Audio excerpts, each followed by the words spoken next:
నమస్తే మిత్రులారా, నేను మీ శ్రీనివాస్ చౌహాన్ అడ్వకేట్. మిత్రులారా, చెక్ బౌన్స్ కేసు మధ్యలో కొట్టివేయబడుతుందా?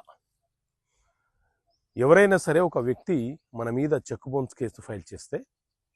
ఆ కేసును కొట్టివేయండి, అది ఒక తప్పుడు కేసు, ఉద్దేశపూర్వకంగా నా చెక్కును మిస్యూజ్ చేశారు, నన్ను నష్టపరిచే ఉద్దేశంతో ఈ కేసు ఫైల్ చేశారు, దీన్ని కొట్టివేయండి అని చెప్పి కేసు ప్రొసీడింగ్ నడుస్తున్న మధ్యలో మనము డిశ్చార్జ్ అనే పిటిషను బిఎన్ఎస్ఎస్లోని సెక్షన్ 281 ప్రకారంగా ఫైల్ చేయడానికి అవకాశం ఉంటుందా అని అంటే, మిత్రులారా, సాధారణంగా ఏదైనా ఒక క్రిమినల్ కేసు మన మీద నమోదు అయితే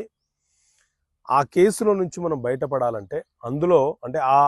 క్రిమినల్ చర్యలో మనం లేము అని చెప్పి మనం ప్రూఫ్ చేసుకొని ఈ కేసులో నుంచి బయటపడాలంటే మనకున్న మార్గాలు